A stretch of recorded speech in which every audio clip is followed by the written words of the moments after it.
안녕하세요, 묘한의사입니다. 화폐상습진이라고 아시나요? 화폐상습진이 호전되는 그 독특한 과정, 오늘은 화폐상습진의 호전 과정을 한번 알아보겠습니다. 화폐상습진이라고 있어요. 흔히 동전 모양 습진이라고 하는 건데, 이게 습진 중에서는 굉장히 독특한 과정을 거치면서 악화되고, 그리고 굉장히 완고한 모습을 그리면서 진행되죠. 그리고 치료되는 과정도 굉장히 특이합니다. 호전 과정을 왜 아는 게 중요하냐면, 내가 치료가 잘 되고 있는데 그 호전 과정을 모르게 되면 진짜 치료가 잘 되는 건지 불안할 수 있죠. 그 불안감을 없애는 방법은 내가 가는 길이 어떤 길인지를 미리 아는 게 중요하겠죠. 그래서 그 가이드라인을 한번 알려드리도록 하겠습니다. 화폐상습진은 일반적으로 동그란 모양, 동전 모양이라고 생각하거든요. 그래서 피부에 동전 모양의 습진들이 생기게 되면 무조건 다 화폐상습진이라고 생각하는 분들이 계시는데, 그렇게 오시는 경우도 많아요. 그런데 화폐상습진은 그렇게 만만한 질환이 아닙니다. 동전 모양으로 생겼다고 해서 다 화폐상습진이 아니라, 보통 동전 모양으로 생기거나 동글동글하게 생기는 습진들 같은 경우는 접촉성 피부염이나 알레르기성 피부염 같은 그런 단순한 피부염입니다. 굉장히 쉽게 낫는 병이죠. 근데 화폐상습진은 동글동글한 모양 자체가 굉장히 완고하고, 그래서 뭐 1년, 2년, 10년, 20년씩 막 앓고 있는 경우들이 굉장히 많아요. 그래서 그냥 모양이 똑같다고 해서 그냥 화폐상습진이라고 이야기하는 건 좀 문제가 있습니다. 그래서 정확한 진단이 필요할 것 같습니다.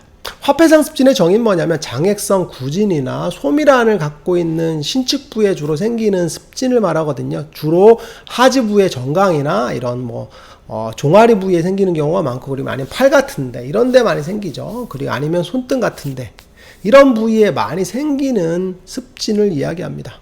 화폐상습진은 제가 일전에도 화폐상습진의 정의에 대해서 그리고 관리 방법에 대해서 이야기한 영상을 보시면 나오게 되는데, 화폐상습진을 이해하려면 딱 하나, 체액 정체라는 걸 이해하셔야 돼요. 무슨 얘기냐면, 화폐상습진의 특징은 뭐냐면 동그랗게 원형을 그리거나 하거든요. 그리고 팔 같은데 이런 접히는 부위가 아닌 이런 신측 부위에 주로 생긴단 말이죠. 아니면 다리 부위. 그럼 이게 특징적인 양상을 보이는 이유를 한번 생각해 보면, 맞아요, 부종이란 얘기죠. 몸의 체액이 밑으로 내려간 특징을 갖고 있죠. 이렇게 쓰게 되면 여기도 우리 몸에서 보면 이 부위도 어떻게 돼요? 수분이 모이는 부위죠. 밑으로 내려가니까. 그래서 손등이나 발등 혹은 팔 쪽에 생기게 되죠. 그래서 수분이 정체되는 그런 모습을 보이게 되는데, 그래서 체액이 정체되는 곳에 주로 생깁니다. 그래서 정강이 쪽, 그리고 종아리 쪽, 발등에도 많이 생겨요. 아니면 손등, 이렇게 체액이 모이는 부위에 주로 생긴다는 얘기죠. 즉, 저수지에 물이 고이듯이 우리 몸에 쓸데없이 정체되지 말아야 될 물들이 모이는 그런 양상을 보이게 되죠. 그래서 체액이 정체되는, 그래서 장액성 구진, 그리고 소미란 같은 것들이 생기면서 진물이 줄줄 나오는 그런 형태를 보인다고 보시면 돼요. 즉, 체액 정체가 되는 건데, 그래서 관리 요령 같은 경우도 부종이 안 생기는, 체액이 정체가 안 되는 그런 생활 습관을 갖고 있는 게 좋다고 그랬죠. 그래서 짠 음식이라던가 이런 수분이 잘 모이는, 부종이 잘 생기는 그런 음식 관리들을 해줘야 되겠죠. 그래서 튀긴 음식, 기름진 음식, 매운 음식, 그리고 자극적인 음식 같은 거 피하게 되고, 그리고 이제 피부 염증을 유발하는 음식 같은 걸 관리해주면서 체액이 정체되지 않는 그런 생활 습관들을 유지하는 게 되게 중요하다고 했어요. 화폐상습진 같은 경우는 호전 과정이 매우 독특합니다. 정말 독특해요. 그리고 매우 완고합니다. 두 가지를 하셔야 돼요. 독특하다, 그리고 완고하다. 그래서 인내심을 갖고 치료하셔야 되는 그런 질환이죠.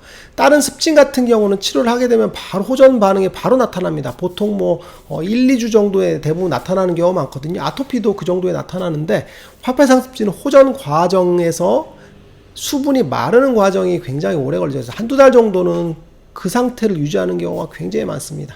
그래서 호전 과정의 첫 번째는 호전되기 전에 장액이 터지게 됩니다. 그래서 오히려 치료를 시작해도 진물이 더 나는 경우가 많아요. 이 장액성 구진들이 생기게 되는데, 이게 그 상태에서 짜부러들면 되는데, 치료를 하게 되면 호전되는 과정에서 얘들이 터집니다. 그래서 치료를 했는데 오히려 병변이 더 넓어지는 특징을 갖고 있죠. 그래서 쭉 넓어지면서 융합되는 특징을 갖고 있습니다. 마치 건선을 치료할 때 건선 치료를 하게 되면 건선이 약간 넓어진다 그랬죠. 그러면서 가운데가 텅 빈다 그랬죠. 이 과정인데, 똑같은데 화폐상습진은 이 과정에서 진물이 나는 특징을 갖고 있죠. 그래서 오히려 처음에 치료를 시작했는데 악화되는 게 아니냐라는 걱정을 하게 되죠. 그래서 진물이 나는 과정을 거치게 되는데 이건 어쩔 수 없는 과정인 것 같아요. 진물을 없애는 약들을 쓰게 돼도 진물이 줄긴 하지만 아예 없이 치료되는 경우는 많이 드물고 대부분의 경우는 약간 퍼지는 특징을 갖고 있게 돼요.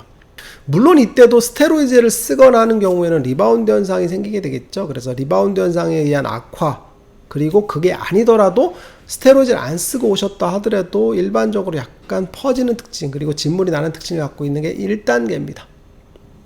그리고 두 번째는 진물이 넘치는 상태에서 이게 이제 각질이 생기게 되거든요. 그래서 진물이 장액이 멈추는 상태, 그리고 얘들이 굳는 상태가 되죠. 거기서 각질이 위에 덮이게 되죠. 표피세포에 의해서. 그래서 이게 상피화되는 과정인데, 기본적으로 피부라는 게 밑에서 조직이 올라와서 상피화돼야 되는데, 이 화폐상습진은 밑에서 조직이 재생돼서 각질이 덮이는 형태가 아니에요.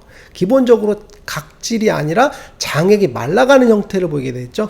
그 위에 각질이 살짝 덮이는 형태가 되겠죠. 그래서 마치 솟아나는 형태가 됩니다. 마치 쿠키처럼 돼요. 그래서 빵처럼, 소보루빵처럼 위에 덮이게 됩니다. 그 상태에서 각질이 생기기 때문에 전형적인 습진이 나는 상표화 과정보다는 좀 더 두툼한 형태를 보이게 되죠. 그래서 보기에 굉장히 안 좋고, 그리고 아시겠지만 움직이는 그런 부위가 되게 되면 어떻게 돼요?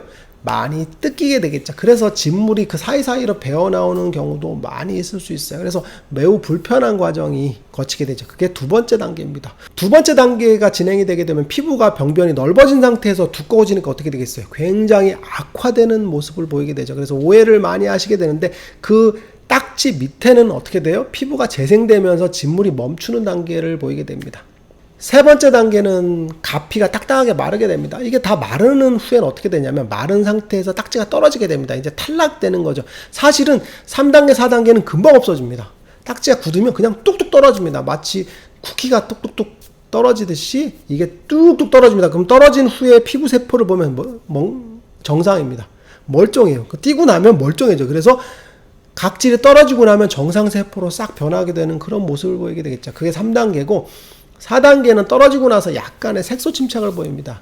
그리고 그게 바로 정상화되는 과정으로 바로 진행되기 때문에 3, 4단계가 진행되면 사실은 피부는 불편한 게 없어요. 그래서 1, 2단계가 굉장히 오랫동안 몇 달 동안 진행이 되고, 3, 4단계는 굉장히 빠른 속도로 진행하기 때문에 각질이 형성되고 가피가 형성되면서 그게 떨어지는 과정만 거치게 되면 피부가 급속도로 회복된다라고 보시면 될 것 같아요. 그래서 1, 2단계에서 피부가 악화되는 걸로 오해하시는 경우가 많은데, 화폐상습진이 악화되는 건 실제로는 그 기존 병변 자체가 넓어지고 진물이 나고 각질이 형성되는 그 과정이 아니라, 화폐상습진이 치료가 잘 안 돼서 악화되는 과정은 없던 부위에 막 생기는 게 악화되는 겁니다. 없던 부위인데 막 생겨. 리바운드 현상을 제외하고 없던 부위에 막 생기는 건 화폐상습진이 치료가 적절하게 잘 되지 않는다라고 보시면 될 것 같고, 그게 아니라 기존 병변이 약간 넓어지면서 각질화되는 건 정상적인 과정이라고 보시면 될 것 같고, 안심하고 치료를 계속 하시는 게 중요할 것 같아요.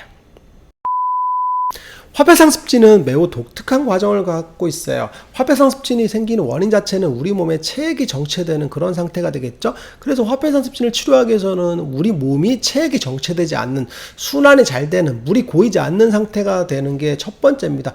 그를 위해서 우리 몸이 완전히 바뀌어야 되거든요. 그러니까 치료 과정이 굉장히 완고하다고 보시면 될 것 같고, 그리고 또 하나는 피부 자체도 재생되는 과정에서 물이 멈춰야 되고, 그게 말라야 되고, 그러면서 상피화되고 각질이 떨어져야 되는 단계가 되기 때문에 피부 자체의 장액이 멈추는 그런 과정을 꼭 거치게 됩니다. 그래서 초기에는 피부 병변이 오히려 더 진물이 나고, 그러면서 병변이 약간 넓어지면서 딱딱한 쿠키 같은 각질들이 덮이는 상피화 과정을 거치게 되는데, 이때가 굉장히 불편합니다. 이 과정을 잘 이겨내시면 화폐상습진이 잘 낫는다는 걸 꼭 기억하시고, 내가 치료되는 걸 미리 알고 치료하시는 게 중요할 것 같습니다. 묘한 의사에게 궁금한 것이 있으면 댓글로 남겨주세요. 영상을 통해서 답변해 드리겠습니다. 빠잉! 영상이 도움이 되셨나요? 구독과 좋아요 부탁드리겠습니다.